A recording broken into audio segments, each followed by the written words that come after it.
Dimanche dernier, nous méditions sur le thème de la communauté. Nous disions que les 12 appelés par le Seigneur représentaient tout le peuple de Dieu.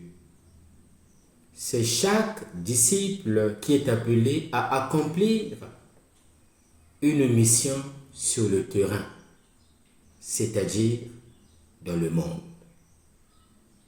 En lisant et en méditant les lectures de ce 12e dimanche du temps ordinaire, année liturgique A, nous entendons résonner en nous les paroles du pape Jean-Paul II qu'il prononça au début de son pontificat le 22 octobre 1978. N'ayez pas peur. Ouvrez, je dis bien, ouvrez grand les portes au Christ. Les textes liturgiques nous parlent de persécution et de peur. La première lecture nous parle de la souffrance du juste persécuté par les impies. Le prophète Jérémie est persécuté par des personnes qu'il appelle ses amis. Tous mes amis attendaient ma chute. C'est incroyable. C'est triste. Mais la réalité est bien celle-là.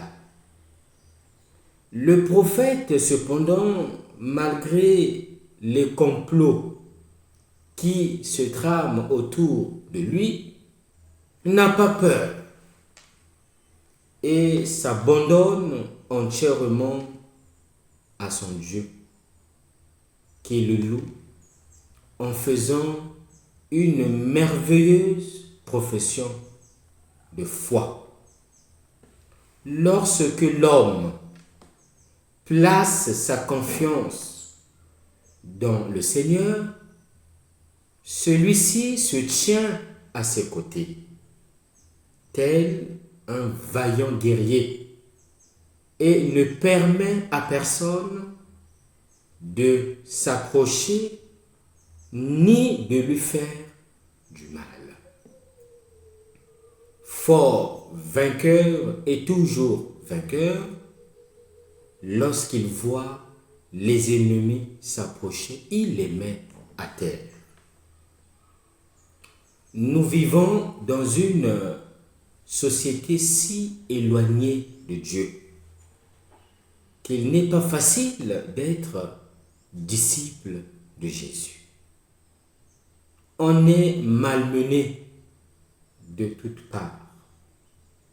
On ne voit que misère, tiédeur, superficialité, une immense hypocrisie, des méchancetés de toutes sortes.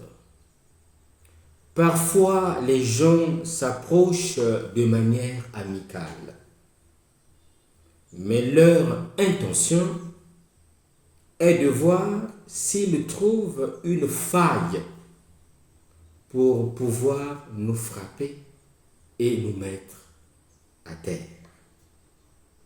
Ils n'attendent que notre chute, car la lumière et le parfum qu'émane un véritable disciple sont si puissants qu'ils dérangent beaucoup de monde.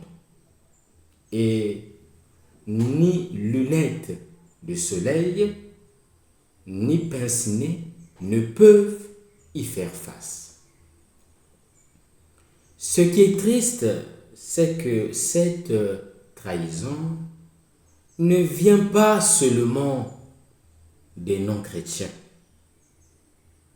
Parfois, parmi les chrétiens eux-mêmes, se cachent des personnes que nous considérions comme des amis et des gens pieux, alors la douleur est encore plus vive. Dans l'Évangile, Jésus, à 3 reprises, rassure ses disciples en leur disant « N'ayez pas peur, ne craignez rien ». Il est question d'une situation de persécution où la vie est en jeu. Il est question d'un mystère caché, mais qui doit se révéler, et d'une parole murmurée à l'oreille qui doit être proclamée sur les toits. Un passage donc des ténèbres à la lumière qui met la vie en jeu. Un mystère auquel on participe et face auquel le disciple est appelé à reconnaître ou à renier. Quiconque me reconnaîtra devant les hommes, je le reconnaîtrai moi aussi devant mon Père qui est dans les cieux. Mais celui qui me reniera devant les hommes, moi aussi, je le renierai devant mon Père qui est dans les cieux. Matthieu chapitre 10, versets 32 à 33. Et face à cette possibilité, l'impératif de Jésus n'est pas « ne me reniez pas », mais « ne craignez pas, n'ayez pas peur ». On retrouve ce même impératif au début de l'évangile selon Matthieu, lorsqu'il raconte comment s'est déroulée la naissance de Jésus. Matthieu chapitre 1, verset 18. C'est l'invitation adressée par l'ange à Joseph, qui se trouve face à un mystère qui doit être révélé et qui demande à être pris avec lui pour que cela puisse se réaliser. Joseph, fils de David, ne craint pas de prendre Marie pour épouse. Matthieu chapitre 1, verset 20. On retrouve cette même invitation à la fin de l'évangile, lorsque les femmes qui s'étaient rendues au sépulcre pour faire leurs adieux au corps de Jésus sont surprises par un tremblement de terre et par l'apparition d'un ange qui roule la pierre devant le sépulcre, s'assoit dessus et leur dit « Ne craignez pas, car je sais que vous cherchez Jésus, le crucifié, il n'est pas ici, il est ressuscité comme il avait dit. » Matthieu 28, versets 5 à 6. En résumé, ne craignez rien. Telle est l'affirmation qui apporte la certitude, la confiance. Telle est l'affirmation qui ravive l'espérance, qui recouvre du manteau de l'amour du Christ tout ce qui peut faire peur et faire renoncer à la foi et à la mission, à la proclamation courageuse, ouverte et publique de l'Évangile. Face à cette invitation, que devons-nous faire? Nous devons témoigner sur les toits, donc à haute voix. Témoigner jusqu'à donner notre vie. Un engagement radical et irréversible pour le Christ est exigé des chrétiens devant les hommes. C'est pourquoi Jésus sera avocat ou accusateur en fonction des choix effectués devant le Père lors du jugement dernier. Concrètement, s'engager pour l'Évangile, c'est partager le destin de Jésus. Cependant, nos choix de vie masquent peut-être nos peurs, alors que nous devrions simplement les exprimer ouvertement pour y remédier. Voici une liste provisoire et incomplète de ces peurs. Les silences autour de l'Évangile et de Jésus. Le fait, en tant que communauté chrétienne, de ne pas parler du Seigneur, mais de mesquinerie quotidienne. Le fait de ne pas aborder le thème de la foi en famille, entre amis, entre fiancés, au travail.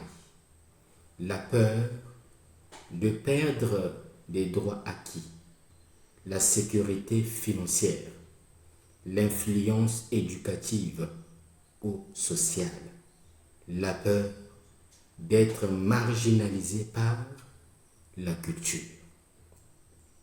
Mais nous pouvons encore ajouter à un niveau plus personnel la peur de ne pas être à la hauteur, comme Moïse, comme Jérémie. La peur de ne pas être compétent, la peur d'être différent. Si telles sont nos peurs, et par conséquent, notre comportement, comment Jésus pourrait-il prendre nos défenses? L'Eucharistie, le plus grand don que Dieu pouvait nous faire pour être toujours avec nous, est la célébration du don de soi courageux et fidèle du Seigneur, qu'elle nous communique la capacité d'être un peuple prophétique, de dire par notre vie, animé par l'amour, que Jésus a raison et qu'il est la raison ultime de notre annonce. Jésus avait déjà proclamé « Bienheureux ceux qui seraient persécutés à cause de lui ». À présent, en envoyant les apôtres en mission, il ne leur promet pas une tâche facile, confortable, triomphale. Leur vie sera continuellement exposée à la mort pour la prédication du royaume. Mais s'ils restent fidèles au Christ à travers la souffrance et la persécution, le Christ lui-même restera fidèle à sa promesse et accordera à ses apôtres la béatitude du royaume. Celui qui devient membre du nouveau peuple de Dieu en tant que disciple du Christ en devient également le témoin devant le monde et est appelé à vivre les mêmes situations que le Christ persécuté. Bon dimanche à tous.